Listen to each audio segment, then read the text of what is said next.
आज हम लोगों का विशेष मुद्दा है कि जिस तरह से आमड़ापाड़ा में जो कोल माइंस है और वहाँ से जो कोयला का ढुलाई हो रही है और ये पब्लिक रोड में चल रहा है आपका डंपर, और इस डंपर से कई लोगों की जान माल की क्षति हो रही है जो अवैध है। और ये रोड पब्लिक रोड है, इसमें ये डंपर चलने का कोई प्रावधान नहीं है।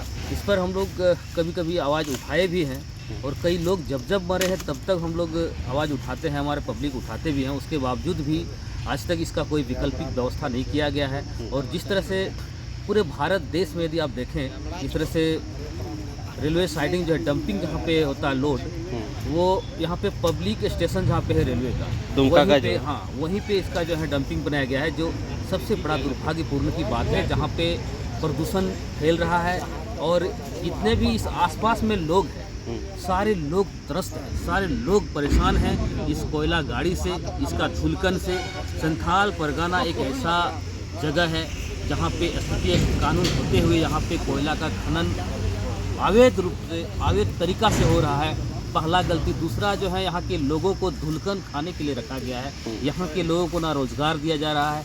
यहाँ के लोग जो विस्थापित हैं विशेष करके, उन लोगों के लिए यहाँ पे शिक्षा का कोई व्यवस्था नहीं है, स्वास्थ्य के लिए कोई व्यवस्था नहीं है, रोजगार ढंग का नहीं मिलता है।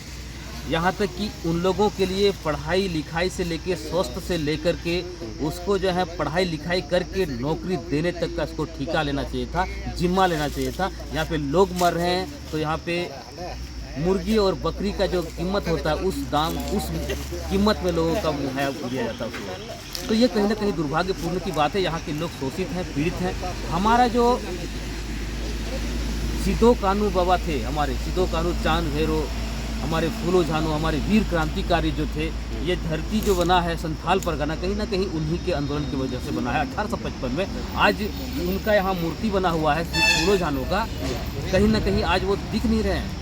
इतना धुलकन बैठा हुआ है, एक लगता है कि कोई काला सा खुट्टा गाड़ के रखा हुआ है। तो ये हम लोग बर्दाश्त नहीं करेंगे, ये पूरा देश बर्दाश्त नहीं करेगा। हमारे वीर क्रांतिकारी का अपमान देश बर्दाश्त नहीं करेगा। और हम लोग इस ओर पहल कर रहे हैं, हमारे लोगों को मुआवजा मिले, हमारे लोगों को सुविधा मिले, हमारे लोगों को सारा सुख सुविधा मिले। क्योंकि हमारा कोयला को आप विदेश जा करके बेच रहे हैं। हमारे यहाँ लाइन का कोई व्यवस्था नहीं है, लेकिन हमारे कोयला को ले जाकर के विदेशों में आप इस्तेमाल कर रहे हैं, विदेश में आप जो है उसको लाइन दे रहे हैं, लेकिन हमारे यहाँ एक टुकड़ा भी कोयला यूज नहीं करने दे रहे हैं।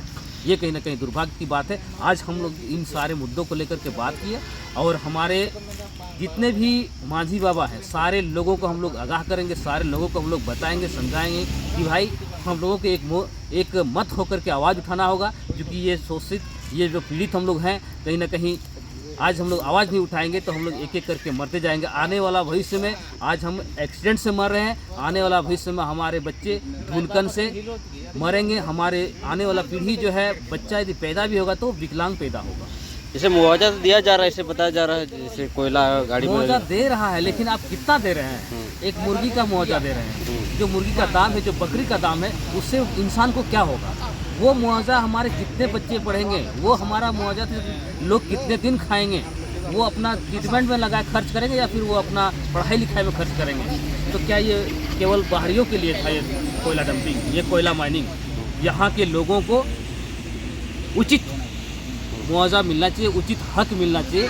यहाँ पे पैसा कानून है, यहाँ के लोगों को मालिकाना हक मिलना चाहिए। कहीं ना कहीं ये भी आज केवल और केवल किताब में ही है, केवल और केवल नियम कानून में है। इसको धराशायी करके नियम को तोड़ा जा रहा है। कहीं ना कहीं यहाँ के लोगों को ठगा जा रहा है और यहाँ के लोगों को धुलकन खाने के लिए जिंदा रखा गया है।